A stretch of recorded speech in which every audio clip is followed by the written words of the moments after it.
Bon, aujourd'hui je voudrais te faire une petite vidéo pour te parler d'une question qu'on m'avait envoyée. Tu sais, quand j'avais demandé sur Instagram, est-ce que vous avez des peurs sexuelles, des trucs, vous savez pas, vous aimeriez, machin, machin. J'avais reçu des réponses, enfin du moins des questions, pardon. Et il y en avait une, c'était la peur de la tête qu'on a en réveil. Et alors il y a des filles qui me disaient que le matin elles avaient peur de se réveiller, d'être super moche, d'avoir des cacas dans les yeux, d'avoir des cheveux de folle, d'avoir un bouton qui a poussé, tous ces trucs là, une mauvaise haleine, blablabla.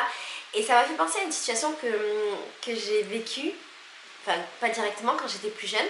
En gros j'avais une copine qui, quand elle était avec un mec, se réveillait toujours avant lui pour aller dans la salle de bain, se brosser les dents, se maquiller un petit peu, s'arranger les cheveux et après elle faisait semblant de redormir et de se réveiller vraiment au moment du mec.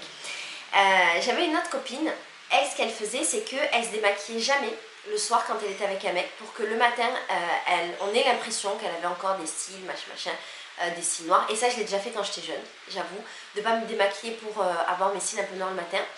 Et elle dormait avec un chewing-gum dans la bouche pour avoir une bonne haleine. Et en fait, quand j'ai reçu cette question, ça m'a fait rire parce que ça m'a fait penser à cette situation de jeunesse que j'avais déjà vécue et que mes copines avaient déjà vécue.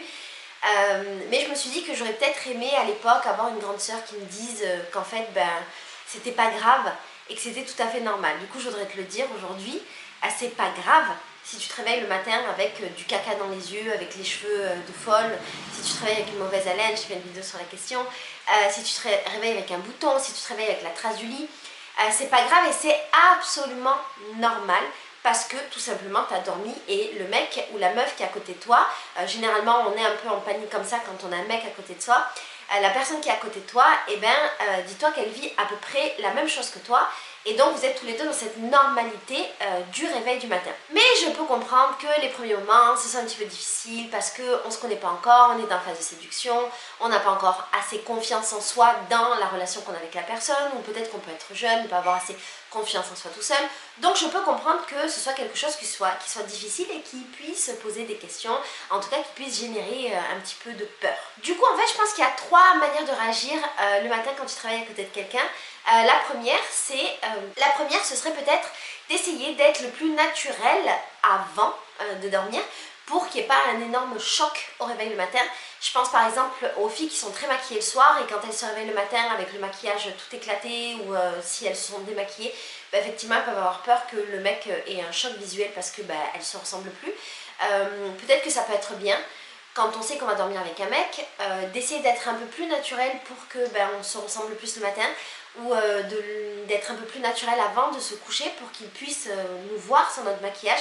Je sais que le maquillage c'est super, que ça permet de faire des super beaux trucs et d'être encore plus belle et de se donner beaucoup plus de confiance, mais effectivement quand on est trop maquillée et qu'on enlève notre maquillage, il y a un gros décalage. Donc voilà, ça peut être une solution.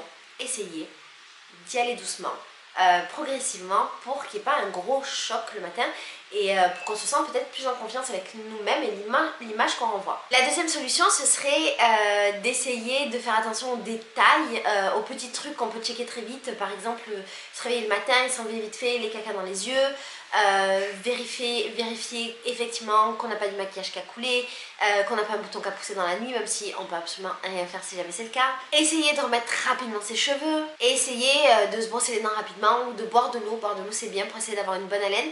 Ça peut être aussi une technique, ça demande de l'énergie, mais c'est ce qu'on peut faire le matin quand on se réveille avec un mec ou une meuf et que voilà, on n'est pas hyper en confiance. Et le troisième truc, qui est le truc que je conseille peut-être le plus, ce serait juste d'assumer et se dire que c'est absolument normal. Avoir les yeux gonflés le matin, le visage gonflé, c'est normal. Au bout de quelques minutes, ça revient à la normale.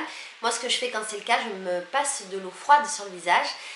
Avoir peut-être des restes de maquillage, même si on s'est démaquillé, ça peut arriver et c'est normal et c'est pas grave. Avoir du caca dans les yeux, ça arrive aussi, c'est normal et c'est pas grave. Avoir les cheveux en bataille, c'est normal aussi parce qu'on a passé la nuit avec des cheveux sur un oreiller. Avoir une voix de bonhomme le matin, c'est normal, il lui faut un petit temps pour se remettre bien. Avoir des traces de lit sur le visage, c'est normal parce qu'on a passé des heures et des heures exactement avec le visage dans la même position. Peut-être que ça peut être intéressant de comprendre que tout ça ce sont des phénomènes normaux et que l'autre personne encore une fois vit la même chose et que du coup il y a de très fortes chances qu'elle ne nous juge pas sur ce genre de détails. En vrai de vrai on a tous une tête du réveil, alors il y en a c'est plus ou moins fort, il y en a c'est plus ou moins léger, je connais des meufs elles se réveillent le matin, elles sont magnifiques. Moi je me réveille le matin, je suis un monstre plante. Mais en vrai de vrai je trouve que ça donne beaucoup de charme et moi j'aime bien les têtes du matin, il y a quelque chose d'assez vrai en fait dans la tête du matin, dans la tête du matin de mon mec. Par exemple, et ben, c'est sa tête la plus vulnérable peut-être et je l'aime bien. Ma tête du matin je l'aime bien, j'aime bien voir que mon visage il est un peu déformé, j'ai l'impression tu sais d'avoir des Legos comme ça, des trucs qui doivent s'emboîter et j'aime bien voir après qu'ils s'emboîtent. En grandissant je me sens de plus en plus en confiance avec ma tête du matin et j'avoue que j'y pense pas. Là où peut-être à 16 ans, 17 ans, 20 ans, j'y pensais beaucoup. Il y a quelque chose d'assez gracieux, d'assez magique quand notre tête se remet petit à petit en place. Il y a quelque chose aussi d'assez magique, par exemple dans les traces de lit, dans les petits trucs comme ça, les petits inconvénients, c'est ce qui crée peut-être l'intimité avec l'autre personne. Et puis forcément, ben, quand on crée moins de choses superficielles, et ben, j'ai la sensation qu'on se rapproche plus de l'autre et qu'on est plus dans la vérité avec l'autre. Il y a de fortes chances que nous on se sente pas à l'aise, mais qu'en fait l'autre personne nous prenne pour, nous trouve la personne la plus mignonne de la Terre et c'est plutôt chouette. En tout cas moi je trouve que mon mec est le mec le plus mignon de la Terre, le matin avec ses traces de lit sur le visage. Et si la personne qu'on a en face de nous juge et ne trouve pas la personne la plus mignonne du monde à tous les moments de notre vie, c'est-à-dire au réveil, dans la journée ou le soir avant de dormir quand on a aussi une tête éclatée, ben c'est peut-être que cette personne-là elle n'est pas faite pour nous et c'est pas grave en fait. Il y a plein d'autres personnes qui seront faites pour nous. Moi si je devais te donner un petit conseil, ce serait d'essayer la technique de l'acceptation et de partir du principe qu'effectivement tu es une personne mignonne au réveil et que c'est chouette et que c'est pas grave et que c'est juste quelques minutes et juste voilà le prendre avec beaucoup de légèreté parce qu'au final c'est quelque chose de très léger et c'est vraiment pas quelque chose de grave et généralement toutes les peurs qu'on a, en tout cas ces peurs là, ce sont des peurs qu'on a nous mais qui correspondent à des transferts qu'on fait et en vérité la personne en face ben, c'est des trucs qu'elle voit pas du tout et elle se pose absolument pas ces questions là. Donc partir du principe que la personne en face de nous s'en fout ou nous trouve mignonne ou mignon, ça peut aider à passer des meilleurs réveils avec une autre personne. Voilà, je te fais des gros bisous. Si jamais tu as des peurs ou des questions par rapport à ta vie sexuelle, ta vie amoureuse, surtout n'hésite pas à me les poser, à me les envoyer par Instagram et j'essaierai d'y répondre en vidéo. Je te fais des gros bisous.